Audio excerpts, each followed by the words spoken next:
Elvis Presley's It's Now or Never as their hymn. So combine these two, you will have with Hillsong and other hymns like that, it will be medyo not so attractive for us as in the Reformed community. So they call this singing of the band praise and worship. And it could last at least or around 30 minutes or more. And they believe that it's alive, lively, and entertaining at the same time. So tayo, in contrast, in the Reformed circles, we sing hymns, as we all know. And the evangelicals and others refer to our Sunday worship as dead and boring. But this is one of our distinctive as a Reformed Baptists. We sing hymns in our worship services. Others sing psalms only. I know Reformed churches that they do sing psalms, and others sing modern or contemporary hymns. But why? That's the question. But why is it that different Reformed churches or Reformed circles and even non-Reformed, but they are Calvinistic in their soteriology, why do we differ in our the way we worship through singing? So let us examine carefully the reason for this. So let's look at the verse John 4:24. It says there, God is spirit, and those who worship Him must worship in spirit and in truth. So true worshipers must worship God in accordance with who and what He is. Because true worshipers, as we know, we worship in spirit and in truth. So that God is spirit. Of course, we know that, the Holy Spirit, and it seems to assert that He is not a material thing. And therefore, the totality of our worship, we must indeed worship Him in spirit because He is spirit. And this is the truth that binds our worship of Him.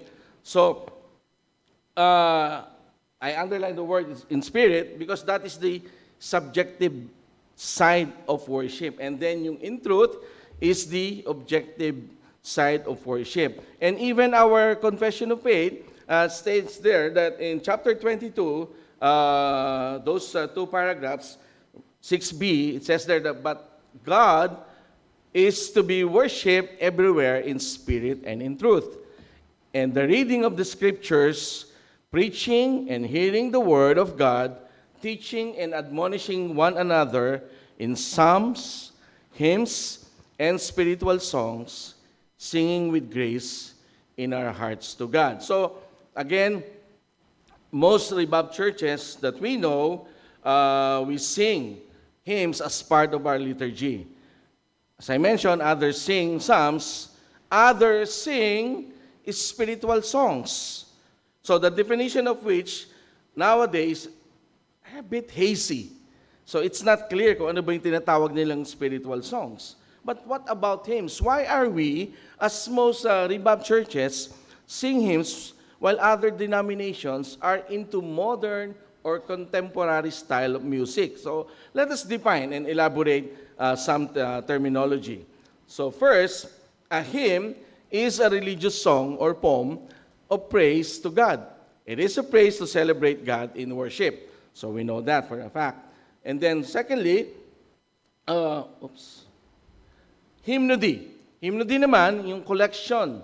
No, it's a collective term for all these hymns, for all this song literature, and it is the singing or composition of those hymns. And then thirdly, hymnology.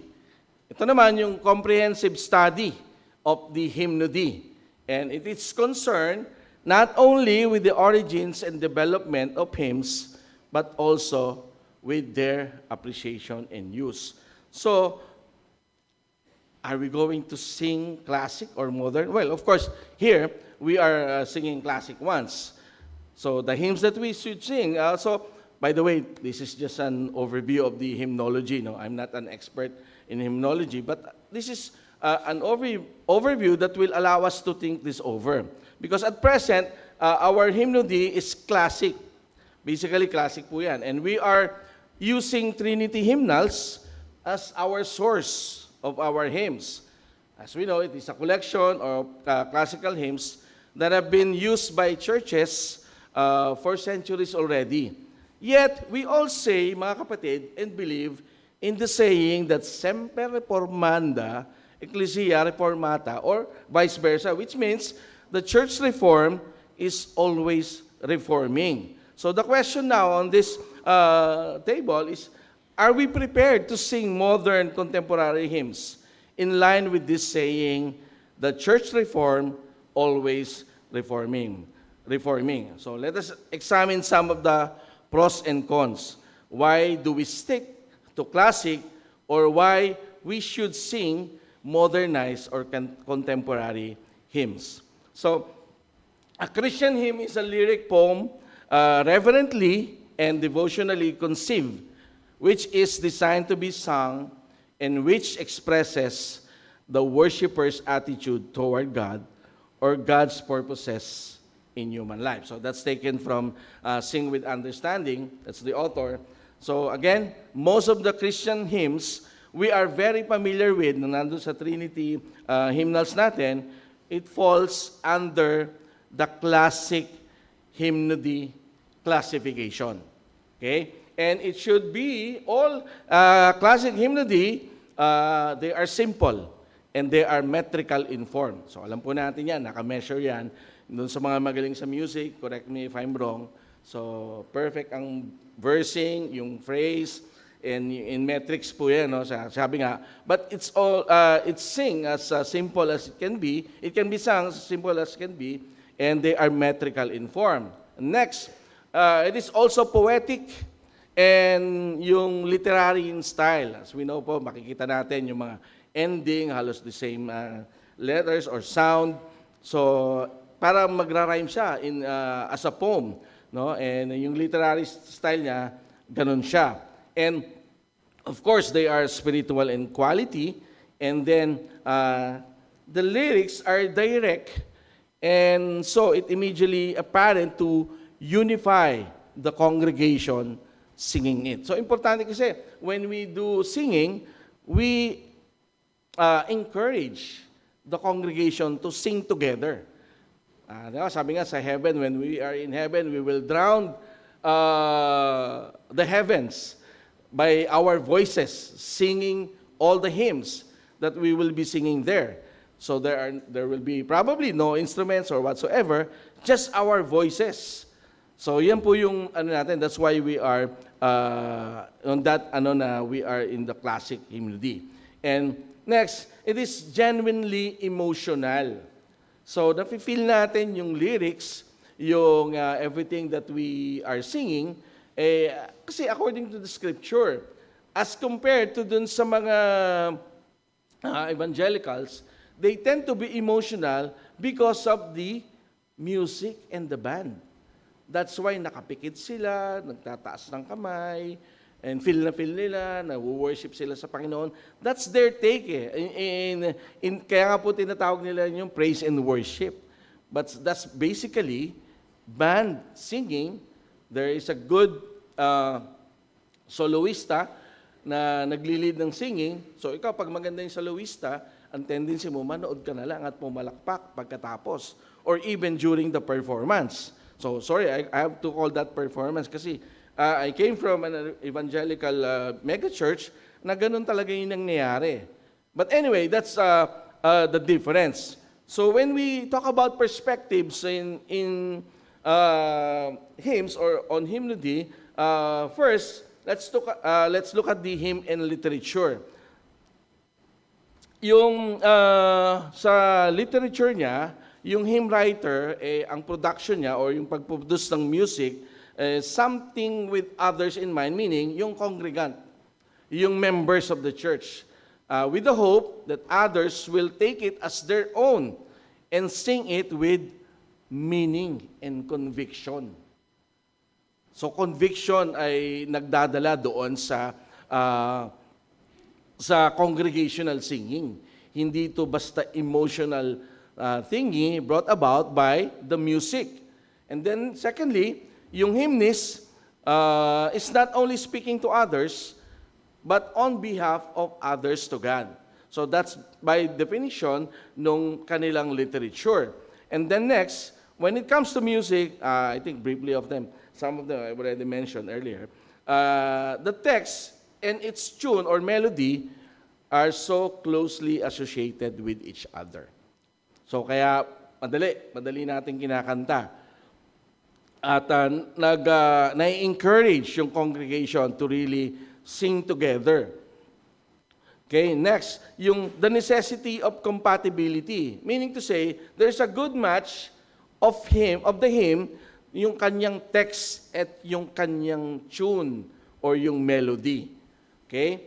And then next, yung hymn and theology naman. What about theology? This is very important for us. That what we are singing, they are theologically or biblically correct.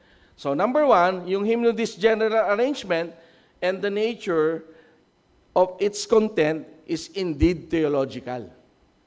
Importante po yun. And correct theology. And the next, yung lyrics are expression of universal, acceptable Christian doctrine.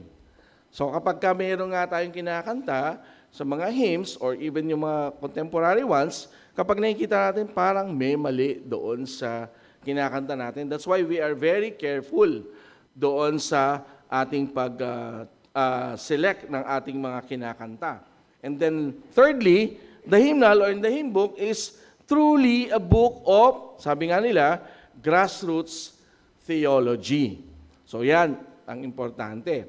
So dahil yan yung ating perspective sa hymnody, yung mga hymns na supposed to be kinakanta natin at lagi natin kinakanta dito sa SGC, but for others na into other type of hymns or hymnody, this is where the most problems occur. Yung hymn and theology. It doesn't add up. And the hymn book, sa kanila ay hindi siya formal volume. They consider that. But for us, nakikita natin na these are collections of good hymns, the classic ones. And then sa modern ones, they think that di naman yan systematized sa dogmatics, why do we need to stick with that? So ganyan po yung sinasabi nila. And then, ang sinasabi pa nga po na yung lyrics nito ay talagang universal. That everyone can sing according to their heart, according to their conviction. So, let's take some of the examples that we are very familiar with. Unang-una po, yung Amazing Grace. Yung Amazing Grace po, yan po, familiar po kayo dyan sa lyrics niya, Amazing Grace, how it sound, yeah, etc., etc. And if you can see here, yung Amazing Grace, it employs repetition to reinforce yung key themes and emphasize the emotional impact ng kanyang message. At secondly, ang theme niyan is about redemption. It's about forgiveness. It's about grace. And then thirdly, yung kanta na to, it communicates the profound significance, yung biyaya ng Panginoon in our Christian faith. So these are basic doctrines that we all know and that we embrace. Kaya gustong-gusto natin yung kantang Amazing Grace na yan. Kapag nga kayo bago nagre-reform na church, ang pinaka-default ay Amazing Grace Inakanta sa inyo. Kasi halos alam ng karamihan. Halos alam ng not only yung mga sanay sa hymns, but even sa mga bagong nagre-reform. Kasi nga, Amazing Grace, minsan kinakanta sa halftime ng Super Bowl or sa mga other events. So, ganun sa kanila, ganun ka madali siyang kantahin intindihan. And for us, importante at gusto natin siya, not just gusto natin siya, but because this is theologically correct. And then secondly, yung To God be the glory. ang composer on words po niyan ay si Fanny Crosby. So, kilala po natin siya, no? We don't need to elaborate. But this hymn, actually, ginamit po ito twice sa dalawang evangelistic crusade in a span of 75 years. The first one ay sinasabi in history na si Ira Sankey at saka si Dwight Moody. And then secondly, ang second na gumamit po niyan sa mga evangelistic crusade ay si Billy Graham. So kaya pamilyar din yan. And sabi nga po dyan, itong To God Be the Glory, ang kanya palang, ang beginning pa lang ng kanta na to, joyful, at easy interval, and may repetition siya. And of course, yung resolution niya as a hymn, maganda kasi theologically correct. And then may exhortation.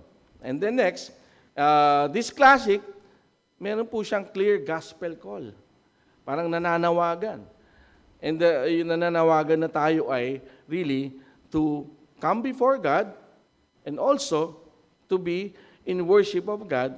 At saka, pag sinabi natin clear gospel call, nandun yung talagang instead na altar call. Kaya nga ginamit ni Billy Graham, parang prelude niya yan sa kanyang pag-altar call. But we don't do that dito sa Reformed Baptist.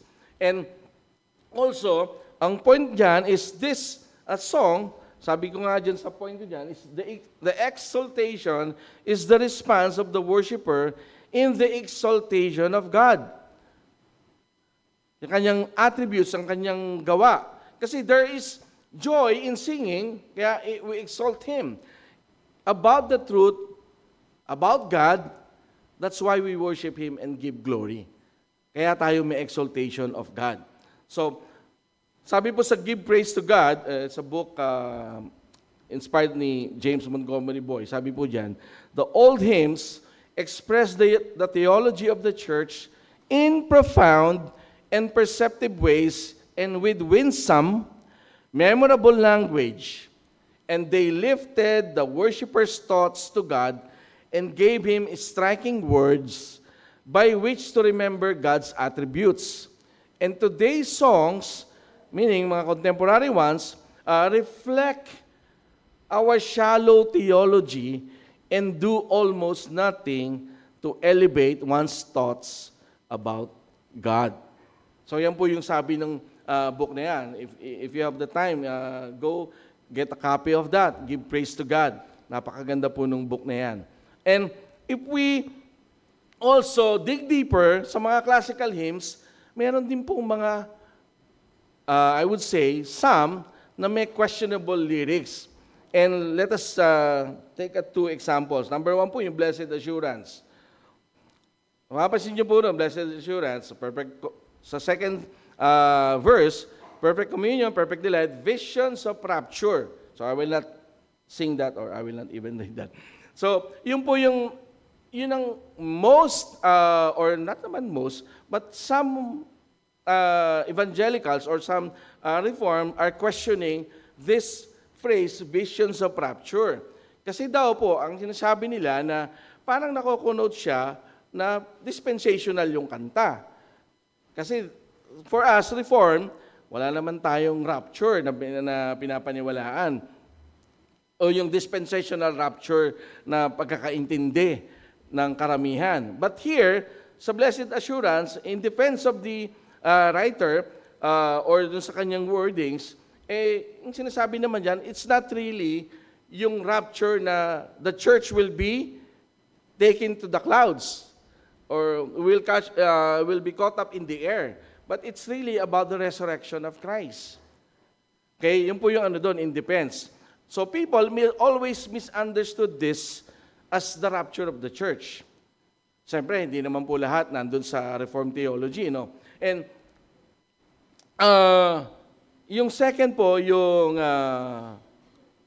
saan ako? Yung come ye sinners, poor and wretched. Again, ito rin po, subject din po sa ibang misinterpretation, pero very clear naman po dun sa lyrics, prior to dun sa word na come to Jesus and buy. Sabi mo, free gift of God. Grace is free. And yet, why you're saying there's a kanta nyo, come to Jesus and buy? But hindi tinitingnan yung prior statement doon sa verse. Sabi nga doon, without money, without money, without money.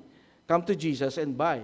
But again, these are the two examples na they call it some questionable classical hymns with questionable lyrics.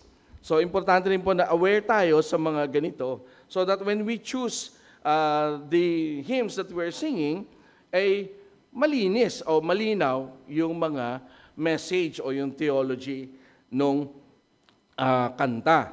So, let's move on to contemporary and modern hymn. So, ang reason nila is Christian worship was very shallow today. They are referring to the evangelicals singing yung mga common, say Hillsong, and others being sung by mga mega churches. So, itong mga grupo na to, yung mga arranger, musicians, that came up with the contemporary modern hymn, ay ang reason nga nila that these people, they are worshiping and they are very shallow. Yun ang kanilang reason. And then, ang common vision nila is to write and promote songs with biblically based lyrics with a passionate, cross-centered focus. So, galing po yan sa Indelible Grace ng Sovereign Grace Music. And part po niyan si Stuart Townend tsaka si Keith Getty. So, sila po yung mamaya na po. So, ang first approach po nitong mga modern contemporary hymn, ang kanilang first approach is to help the church recover the tradition of putting old hymns to new music for the present and future generations. Parang as if they were saying they want to bridge the gap between the very classic ones and all the way to the future generation. So, nandun sila sa present. So, they want to bridge that. And then secondly, they want to enrich the way they worship or we worship by having a high view of God. Kasi they were saying na yung mga mega churches, they are singing yung mga kanta, yung mga hymns, na parang wala ng view o high view of God and His indelible grace. That is why they came up with this contemporary and modern hymns. And sabi pa nga doon, is, ito yung number one, they have new musical arrangement for many familiar hymns. Some of them are older hymns, some of them are classic hymns. And then secondly, they want to resurrect many classic hymns that the church have already forgotten. So, parang ang intention dito nung mga writers and musicians dito, nag-arrange is really this information.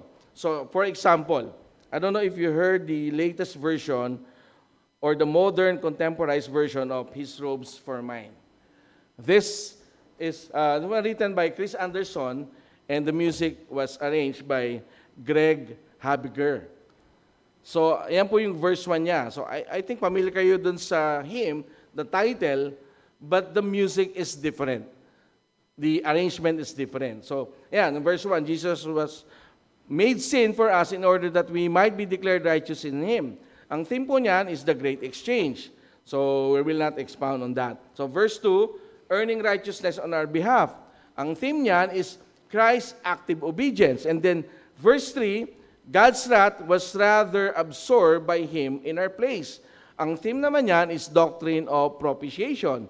And then, verse 4, Christ was forsaken and sinner embraced by God. So, ang theme naman nito, it describes the results of the great exchange. So, basically, it's an old hymn written long time ago, but the music and the arrangement is very modern and contemporary. So, if you want to search how that it sounds, search nyo lang po. If you want to know how that it sounds, search nyo lang po sa YouTube. Para mapakinggan nyo po yan kasi hindi po ako kakanta ngayon. Next, ang second approach naman po sa contemporary modern hymn is that writing modern praise and worship songs. And they have new melodies, arrangement of older hymns. So, meron po yung change in lyrics. Some of them change the lyrics of the classic hymns. Some of them rewarded the verses. Some of them with additional verses or additional chorus.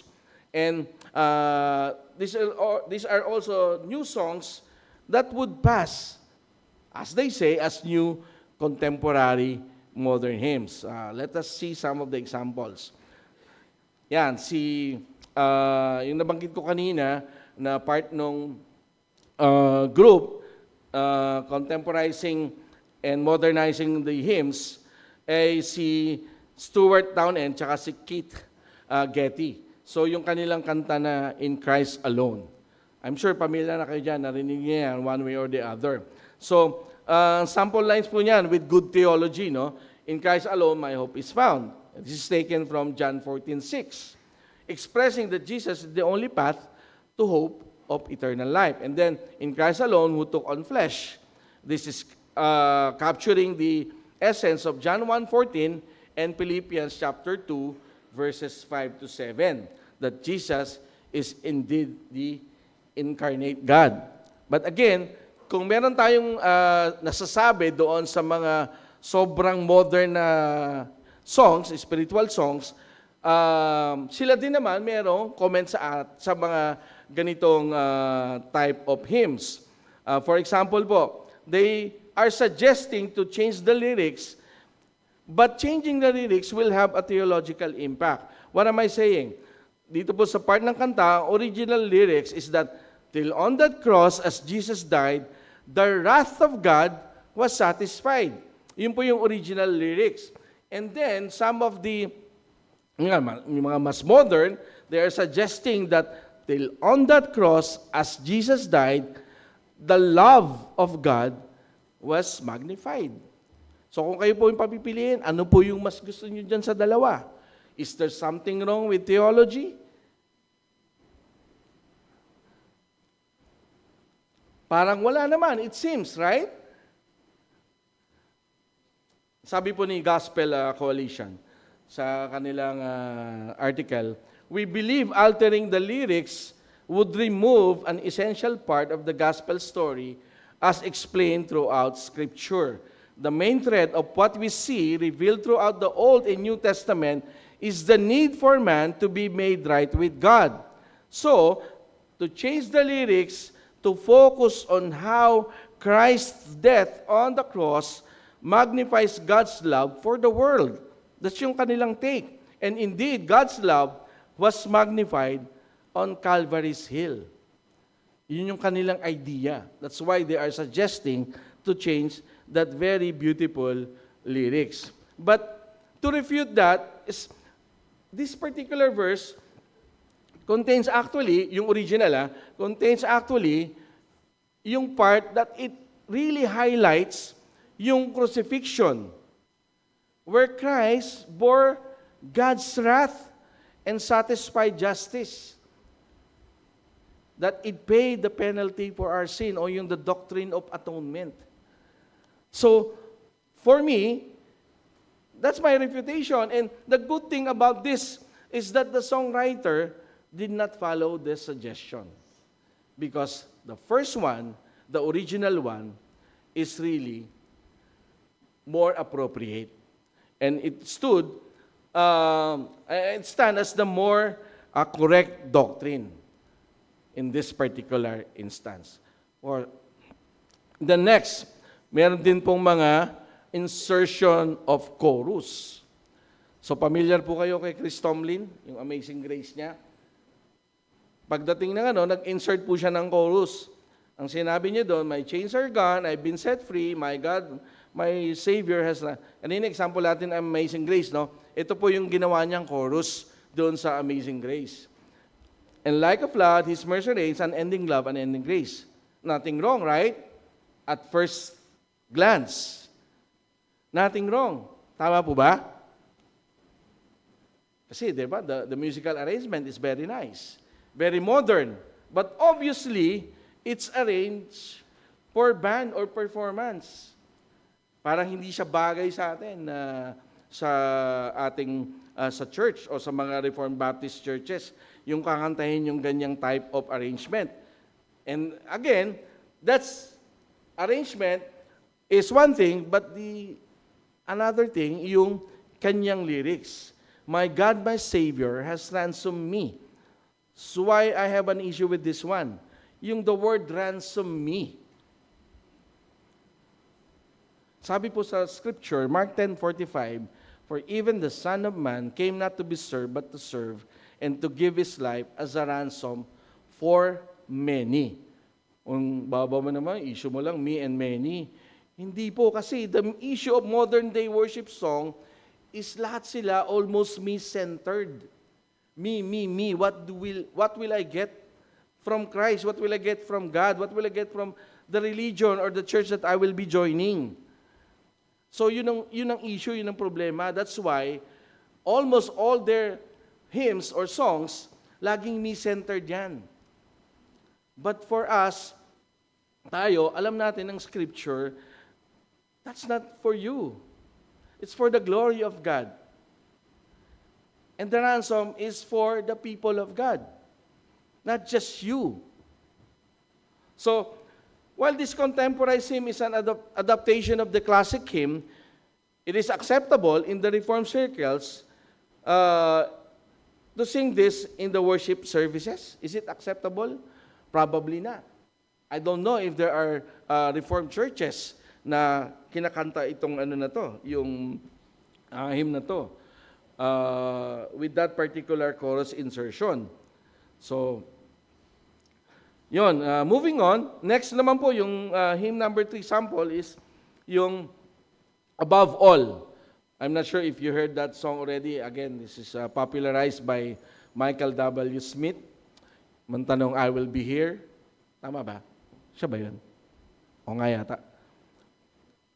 Yun, sabi niya doon, above all kingdoms, above all thrones, above all wonders the world has ever known, above all wealth and treasures of the earth, there's no way to measure what you're worth. Again, maganda. Sabi nga po ng CCM Magazine, this is one of the 100 greatest songs in Christian music and nominated for 2002-2003 GMA Awards. So, maganda. It looks theologically correct. Sabi nga po sa Bible, and He is the head of the body, the church. He is the beginning, the firstborn from the dead, and that in everything He might be preeminent. So, preeminence is above all. Okay siya, pagdating doon sa verse na yon. But here's the problem, mga kapatid. Itong sa hymn na to, there is a theological error in lyrics. Sabi niya doon, like as rose, I think like a rose lang yan, trampled on the ground, you took the fall and thought of me above all. Again, I highlighted the word me, above all. So doctrinally, there's something wrong with this one. Because ang idea po ng writer, that sinners like all of us were His ultimate motivation in His death. But is it? Sabi po sa Philippians chapter 2, 7-11, but emptied Himself by taking the form of a servant, being born in the likeness of men, and being found in human form, He humbled Himself by becoming obedient to the point of death, even death on a cross. Therefore God has highly exalted Him and bestowed on Him the name that is above every name, so that at the name of Jesus every knee should bow in heaven and on earth and under the earth, and every tongue confess that Jesus is Lord, to the glory of God the Father. It is not about me. It is not about you. It is about the glory of God the Father. Imagine the songwriter thinks that Christ died because He thought of me above all. So that is basically wrong, theologically wrong. So this is the problem, mga kapatid, ng mga most evangelical churches and liberals in their theology. They push some songs farther and farther from the biblical truth. Kaya may problema. Kaya hindi natin siya nire-recommend kantahin. Maganda yung part of the song, some of the lyrics, and yet, if we are not being careful, examining the lyrics, the entire lyrics, magkakaroon po tayo ng problema doon. So another sample na may theological error in lyrics, yung popularized by Hillsong, What a Beautiful Name It Is. Sabi doon, you didn't want heaven without us. So Jesus, you brought heaven down. Ang idea po nila, heaven wouldn't be heaven without us. And heaven is lonely without us. But the doctrine is really, heaven would still be heaven, even without us. And it is known to be God's abode. God is there. So, yun ang issue dun sa kanta na yan. I'm sure some of you narinig na ito. Ang ganda po niyang kantahin. Ang ganda siyang pakinggan sa inyong mga kotse o sa inyong mga bahay. Pakinggan niyo yung ganyang, yung mga kanta na yan that I am giving an example. Pero, are they theologically correct? Are they biblically founded? So, yun po yung ating dapat laging question. Siguro, sa casual na pakikinig, okay lang.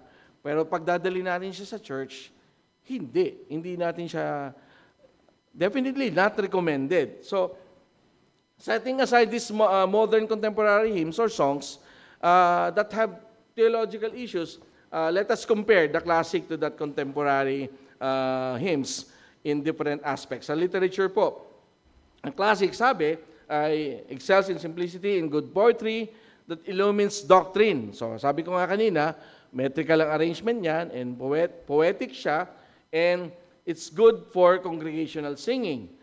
And it uses old and passé English words.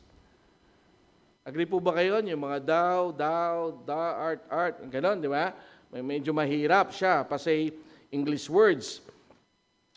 Siguro, kaya nga po tayo nag-English Standard Version in reading the Bible or using it for, and we set aside na yung KJV for some of us kasi nahihirapan tayong intindihin yung English words Kasi ganun po talaga yung language Nagde-develop siya through the years.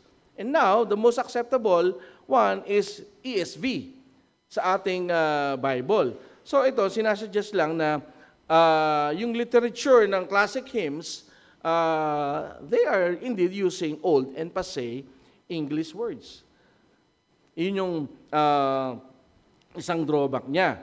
So for modern contemporary naman, of course, they are using contemporary poetry and easier to comprehend as English language is used.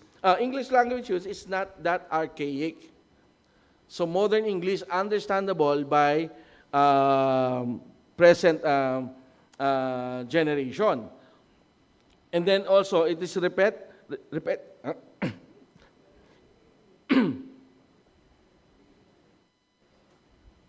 repetitive siya for some contemporary hymns.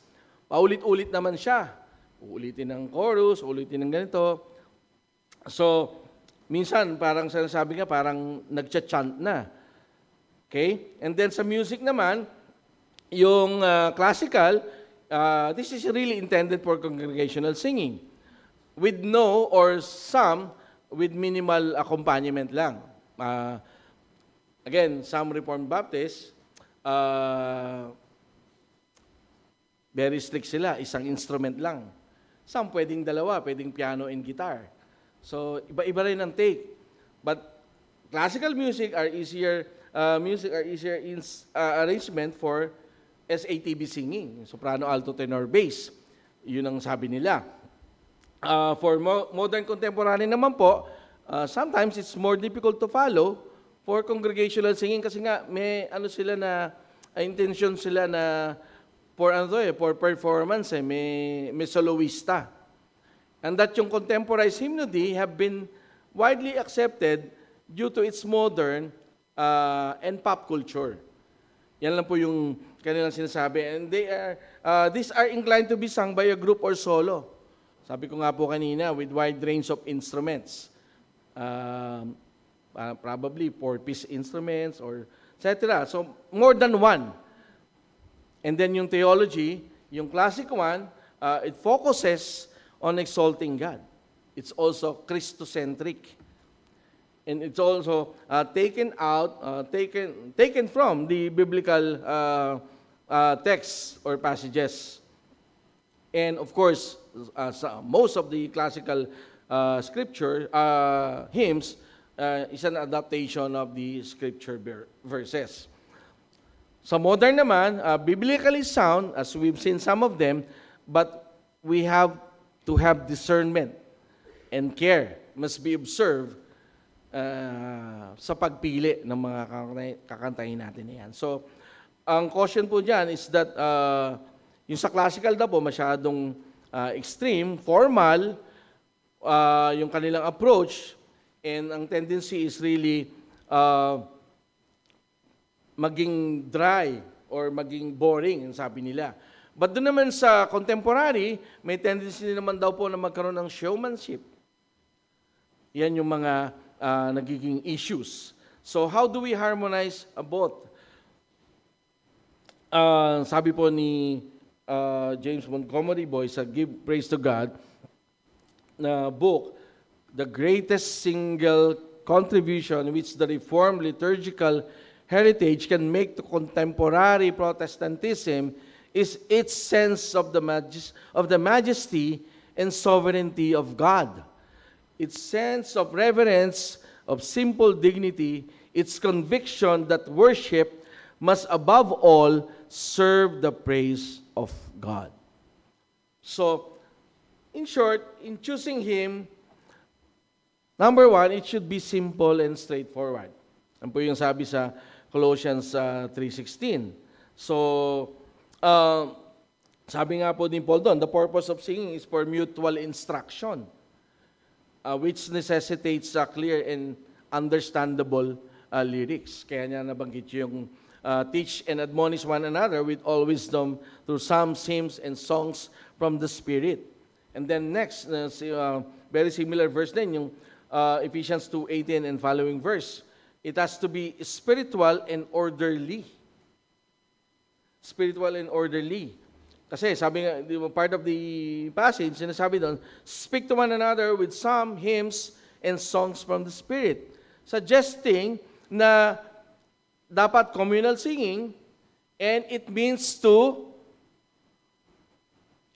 edify the church for mutual edification of the body. And then next, yung reverence and awe of the greatness of God. Yan po yung mga verses na makikita natin dyan. So, I took this from our lecture in Regulative Principle of Worship sa GMA. So, yan po yung sinasabi dyan in choosing hymns. And si Brian Chappell, in his book, Christ-Centered Worship, he says that keeping the church rooted in its worship history and reaching towards its worship future is never without challenges.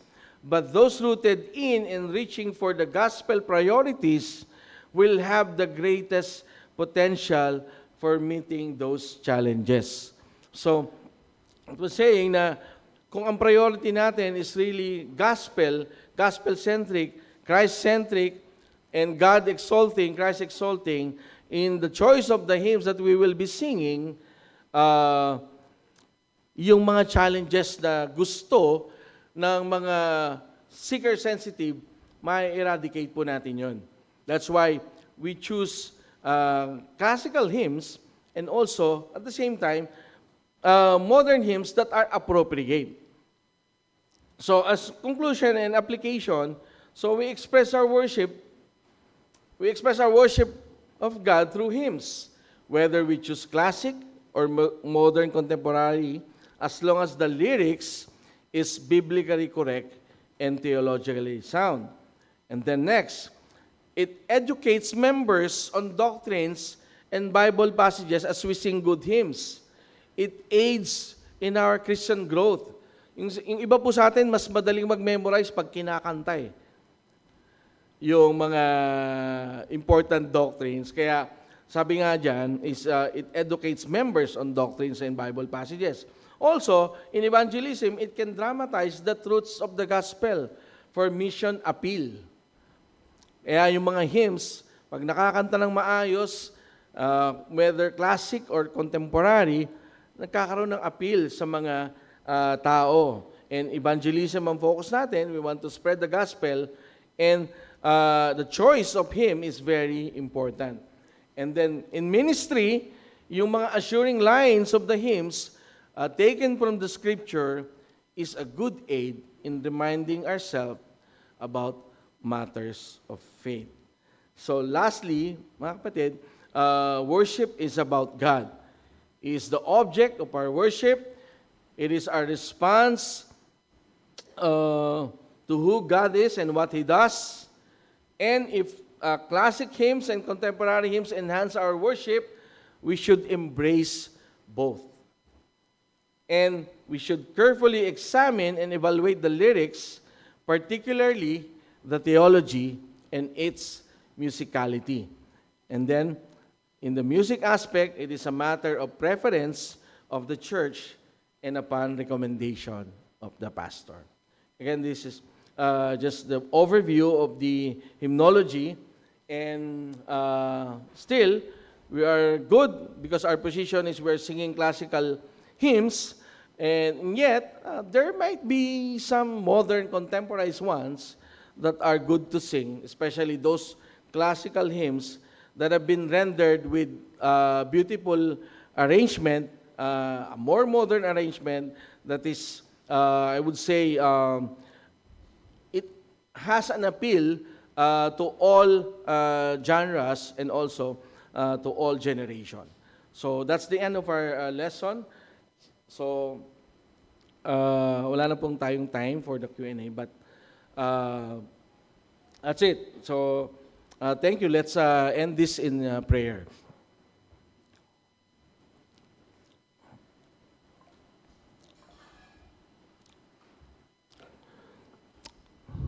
Indeed, O Lord, you are our God that we worship. And we worship you, Lord God, through psalms, hymns, spiritual songs, and whatever we do, Lord God, we are doing this for your glory. And so, Lord God, as a church, we want to learn more and more, and as a Reformed church, Lord God, we know that you want us to continue reforming in our church life. And if this is one aspect, O Lord God, that we need to visit, O Lord God, please, we ask, O Lord God, for your wisdom, and we ask, O Lord God, that you will help our pastor and the leaders of the church to think about this. And for us, O Lord God, that whatever we will come up with, the decision, or whether or not, O Lord God, we will change something in our hymns, in the type of songs that we're singing. Father, we know, Lord God, that this is for the good of the church. And we ask, O Lord God, Father, that you will help us. And for us, O Lord God, common members, you will continue, Lord God, to help us, O Lord God, while the hymns that we're singing, it helps in aids us in knowing you more. But the best thing really, Lord God, is really to understand your word through the scriptures, through reading your word, through reading the Bible, O Lord God, and meditating on your word day and night. May it be, O Lord God, that we will continue to grow in the grace and knowledge of our Lord Jesus Christ. We thank you, O Lord God. We praise you. In Jesus' name we pray. Amen.